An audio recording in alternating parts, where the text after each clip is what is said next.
Okay, we got one of the most interesting and one of the most dangerous weather phenomenon happening in the North Texas, Oklahoma, Kansas area today. Here's why.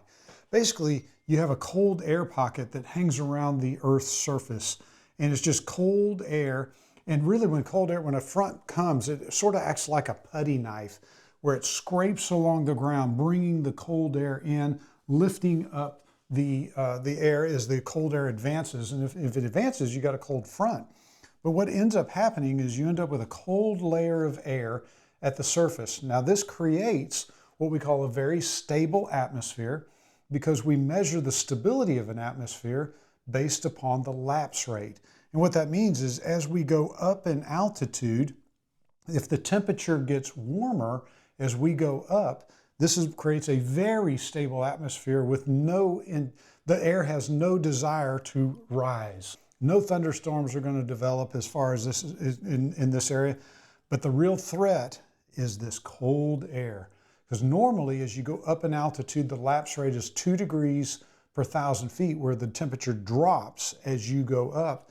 A day like today, it's not dropping, it's going up, there's warm air above. But the threat that occurs on a day like today is that you end up with some rain falling.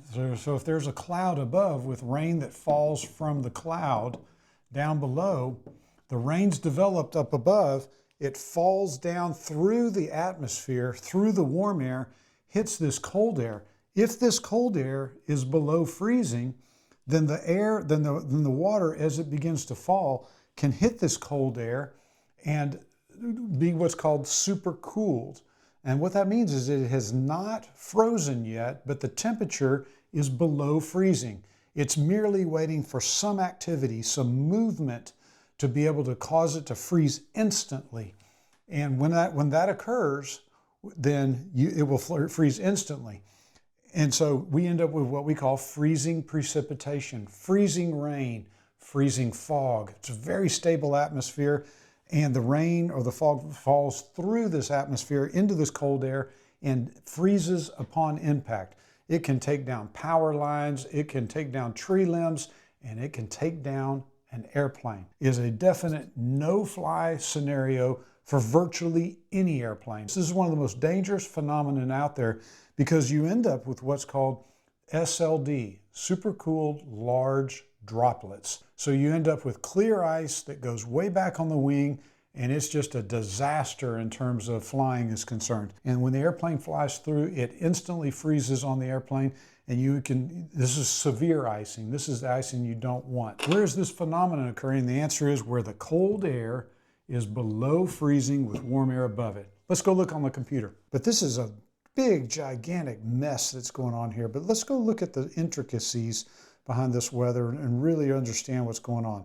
So first off, this is a whole bunch of rain, a bunch of rain showers that's happening all over Texas, Oklahoma, and Kansas. So here's your surface temperatures right here.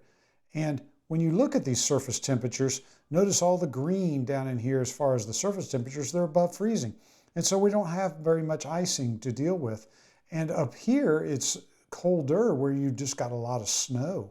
But all in this area right in here, right in that break-even point between the really cold and the much warmer, you end up with a place where you have this freezing rain potential. If I come down to the 1,000 foot, so this is just icing at 1,000 feet, here's our problem area. It looks like some really important icing happening right around Tyler, Jacksonville, Longview, Shreveport area, all up into the Dallas-Fort Worth area.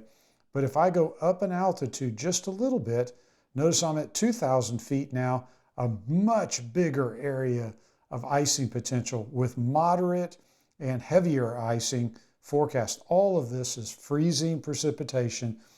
If I go up in altitude, then we notice that a lot of the icing leaves the area, and the reason why in this part of the world it's just too cold.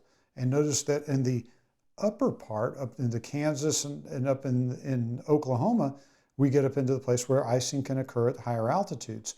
If we move up very high, notice that the icing comes back into the teen thousands, and then when we get over about 250, 240, somewhere in this ballpark, there's no icing at all that happens. So if I were to fly from, oh, I don't know, out here in Lubbock, Texas, to go anywhere to the east, I could leave Lubbock, climb up to altitude in a pressurized or a turbine PA-46, go to very high altitude and have an ice-free flight. Let's say I was going to take off from Dallas, say the RBD, the Dallas Executive Airport, and fly anywhere eastbound. Well, I now have to take off through the low level, down at the surface, the freezing potential that occurs down here, the freezing rain, freezing precip, probably some freezing fog, and there's just nowhere to go. You do not have an out. There's no warm weather anywhere to be able to help you unless you were to climb. The bottom line, freezing precip at your destination or at your departure point is a no-fly situation. I remember freezing precip, especially freezing precipitation that's near the surface, with a stable atmosphere, with a temperature inversion, cold air below, where rain falls through the warm air, hits the cold air, high potential of freezing precipitation today. Freezing precip is a no-fly condition if the freezing precip happens at your takeoff point or your destination. Either one of those, we don't want to fly near the ground. We don't want to fly at all through freezing precipitation, especially freezing precipitation that's near the ground. Joe Casey with Casey Aviation, hoping you don't fly today if you're in North Texas or Oklahoma, signing off.